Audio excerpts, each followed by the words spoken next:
Subscribe and share my channel Sudarsana. శ్రీమాత్రే నమః. శ్రీ గురుభ్యో నమః. శ్రీమద్దేవి భాగవతము 11వ స్కందము. గాయత్రీ పురశ్చరణము. ప్రాణాగ్నిహోత్ర విధానము. భగవంతుడగు నారాయణుడు చెప్తున్నాడు, బ్రాహ్మణోత్తమ, ఇప్పుడు పాప విధ్వంసకరము, పరమ పవిత్రము, ఇష్టఫలమునసుగు దేవి గాయత్రీ పురశ్చరణ విధానమును వినుము. మనస్సు నిలకడగా నుండు పర్వత శిఖరమందు, బిల్వ వృక్షము క్రింద, జలాశయ తటమునందు, గోశాలయందు, దేవమందిరమున, మర్రి చెట్టు క్రింద, ఉద్యానవనమునందు, తులసీవనమునందు, ఏదో ఒక పుణ్యక్షేత్రమునందు, గురువు సన్నిధిని, ఈ స్థలములందు పురశ్చరణము చేయు పురుషునకు సిద్ధి ప్రాప్తించును. ఇందు సందేహం లేదు. ఏ మంత్రముతోనైనను దీనిని ప్రారంభించినప్పుడు దానికి ముందు 3 వ్యాహృతులతో కూడిన 10,000 గాయత్రులను జపించుట అవసరము. నరసింహుడు, సూర్యుడు, వరాహుడు ఈ దేవతల తాంత్రిక వైదిక కర్మలు గాయత్రిని జపించకుండా చేసినచో నిష్ఫలమగును. ద్విజులందరూ ఆదిశక్తి వేదమాత గాయత్రిని సదా ఉపాసింపవలెను. గాయత్రి జపము ద్వారా మంత్రమును శుద్ధి చేసి యత్నపూర్వకముగా పురశ్చరణయందు నిమగ్నుడు కావలెను. మంత్రశోధనకు పూర్వము ఆత్మశుద్ధి చేసుకొనవలెను. ఆత్మతత్వ శుద్ధి కొరకు బుధజనులు శృతి చెప్పినట్లు 3 లక్షలు గాని 1 లక్ష గాని గాయత్రులను జపించవలెను. ఆత్మశుద్ధి లేని జపహోమాది క్రియలు సఫలములు కావు. తపస్సు ద్వారా శరీరమును తప్పింపచేయుట, దేవతలకు పితరులకు తర్పణమిడుట పురుషుని ప్రముఖ ధర్మమగును. తపస్సు చేత స్వర్గప్రాప్తి మహిత ఫలము లభించును.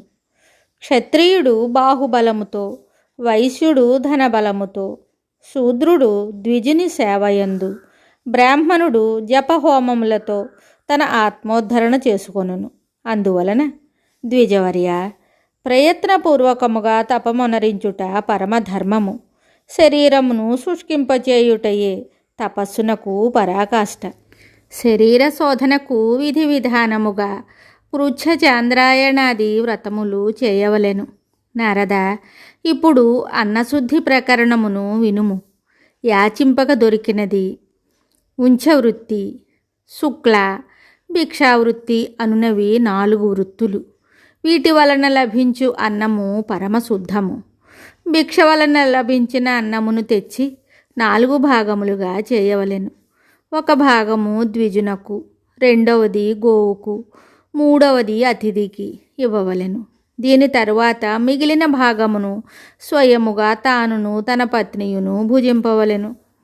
ఆహారమును స్వీకరించుటకు ఆశ్రమ విధానమును అనుసరించి చెప్పబడిన క్రమమునే పాటించవలెను. ఆ అన్నము మీద శక్తి క్రమములను అనుసరించి మొదట గోమూత్ర బిందువును చిలకరించవలెను. తరువాత గృహస్థ వానప్రస్థులకు తగినట్లు కబళముల నిర్ణయింపవలెను. అన్న కబళ పరిమాణము కోడిగ్రుడ్డంత ఉండవలెను. గృహస్థుడు 8 కబళములు, వానప్రస్థులు 4 కబళములు తీసుకొని నియమము కలదు. బ్రహ్మచారి యథేచ్ఛముగా గ్రాసమును తీసుకొనవచ్చును. మొట్టమొదట గోమూత్ర విధానమును సంపన్నము చేయవలెను. తరువాత 9, 6 లేక 3 సార్లు గాయత్రి మంత్రము ద్వారా అన్నమును ప్రోక్షణము చేయవలెను. గాయత్రి రుక్కును పఠించు వేళను అస్తవ్యస్తముగా ఉంచరాదు. మంత్రములను ఉచ్చరించి మనస్సుతో ప్రోక్షణము చేయు విధానము కూడా చెప్పబడినది. గాయత్రీ ఛందస్సునందు ఎన్ని అక్షరములు కలవో అన్ని లక్షల జపములు చేసినచో 1 పురశ్చరణము పూర్తియగును. 32 లక్షల జపములు జరగవలెనని విశ్వామిత్రుడు అభిప్రాయపడెను.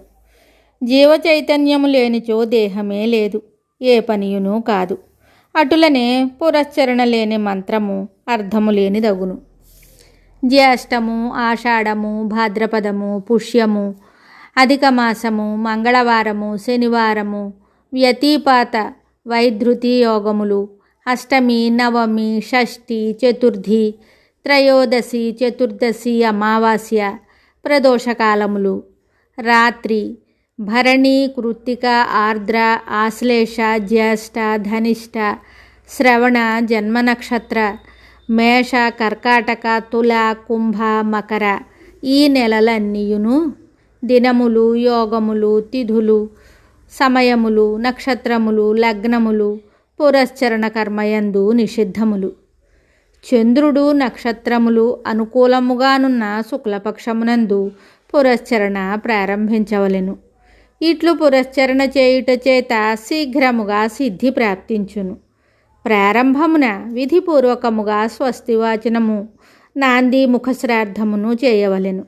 భోజన వస్త్రములతో యత్నపూర్వకముగా బ్రాహ్మణుని సంతుష్టిపరచవలెను. తరువాత ఆ బ్రాహ్మణుల ఆదేశానుసారము పురస్చరణ ప్రారంభించవలెను. శివమందిరమున అటులనే ఏదైనా శివ సంబంధ స్థానమునందు ద్విజుడు పశ్చిమాభిముఖుడై కూర్చుని జపమును ప్రారంభించవలెను. కాశీనగరము, కేదారము, మహాకాళము, నాసిక మహాక్షేత్రములు, త్రయంబకము, భూమండలమున ఈ 5 సిద్ధస్థానములుగా చెప్పబడినవి. కూర్మాసనము సర్వత్రా సిద్ధపీఠముగా చెప్పబడింది. ప్రారంభ దినము నుండి సమాప్తి వరకు సమానముగా ప్రతిదినము జపము చేయవలెను. ఏ రోజును అధికముగా చేయరాదు, తక్కువ చేయరాదు. ప్రముఖముగా మునిగణములు నిరంతరము పురస్చరణ చేయుచుందురు. ప్రాతకాల ఆరంభము నుండి మధ్యాహ్నము వరకు విధి విధానముగా జపము చేసుకొనవలెను. మనస్సును నియంత్రణ చేసుకొనవలెను. ఇష్టదేవతను ధ్యానించి అర్థమును భావన చేయవలెను. నెయ్యి, పాయసము, నువ్వులు, బిల్వపత్రములు, పుష్పములు, యవలు, మధువు మొదలగు హవ్యద్రవ్యములతో దశాంశ హవనము చేయవలెను. దశాంశ హవనము చేసిన తోడనే మంత్రసిద్ధి కలుగునని మనువు చెప్పెను. ఈ గాయత్రీదేవి ధర్మ, అర్థ, కామ, మోక్షములను ప్రసాదించును. అందువలన ఈమెను ఉపాసింపవలెను. నిత్య నైమిత్తిక కామ్య ఈ 3 కర్మలతో ఈ దేవిని పారాయణము చేయుట మిగులు అవసరము.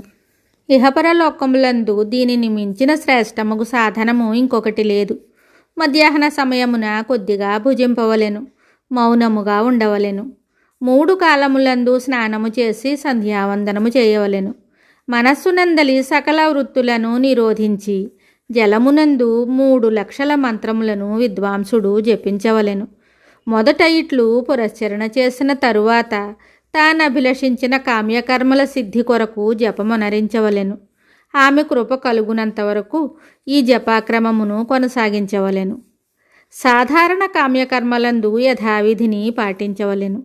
ప్రతిరోజు సూర్యోదయముననే లేచి స్నానము చేసి 1000 గాయత్రులను జపించవలెను. అట్లు చేసినచో ఆయుష్, ఆరోగ్యము, ఐశ్వర్యము, ధనము తప్పక ప్రాప్తించును.